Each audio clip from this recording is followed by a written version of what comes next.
on explique un peu par l'amas des eaux. Parce que l'amas des eaux, c'est un rassemblement des eaux.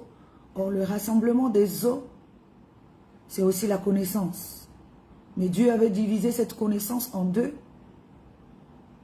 Il est dit que l'amas a été divisé en deux et il est devenu,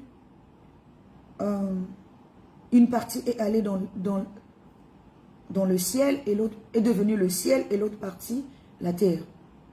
Alors, c'est aussi l'étendue. C'est pour ça que, et l'étendue, c'est le voile. Donc, on ne pouvait pas recevoir ce qui est en haut, d'en haut. Ce qui est d'en haut sont d'abord que l'étendue s'ouvre ou encore que le voile se déchire. C'est pour ça que nous avons parlé de l'ouverture des écluses. Ça, c'est notre 4e enseignement. Dans le 5e enseignement, nous avons parlé du monde de Noé. Nous avons expliqué que Noé avait eu 3 mondes.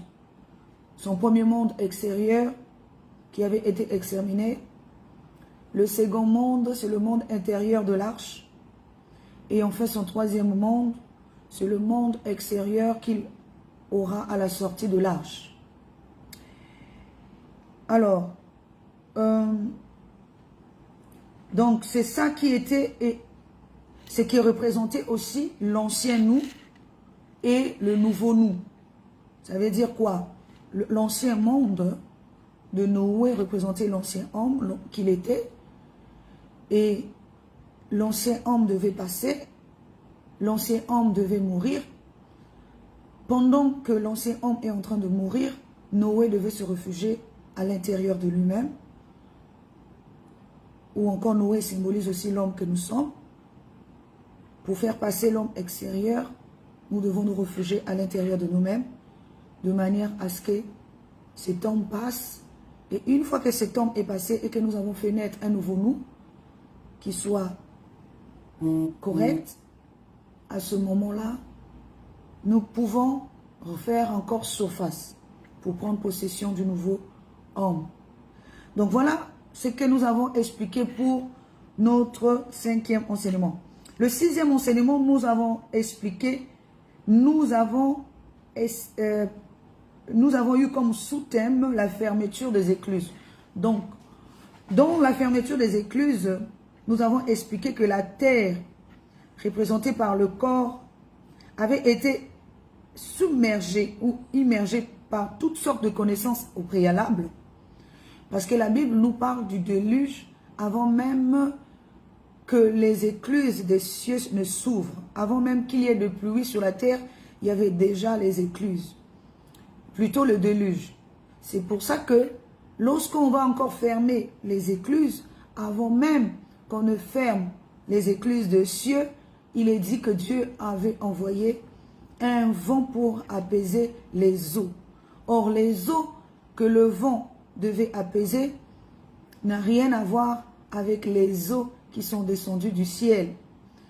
Les eaux que le vent devait apaiser, eh bien, c'était la connaissance terrestre.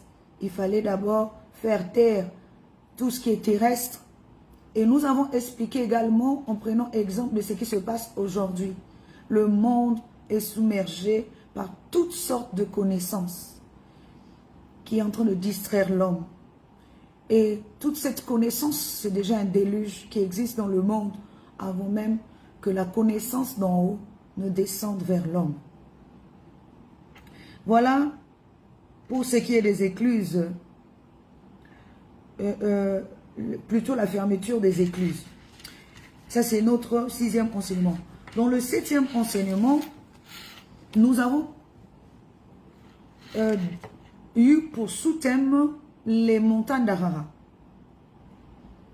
Et nous avons expliqué pour cet enseignement que les montagnes d'Arara représentent des esprits supérieurs, des premiers-nés de la race de Dieu, comme Daniel, à l'image de Daniel qui était un esprit supérieur, qui avait en lui un esprit supérieur.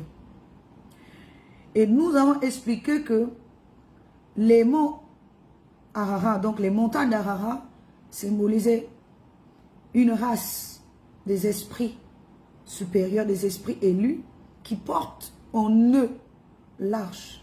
Or, l'arche ici symbolise la divinité qui est en chacun de nous. Et tout esprit supérieur, tous ceux qui sont des esprits supérieurs portent l'arche en eux, c'est-à-dire la part de l'arche.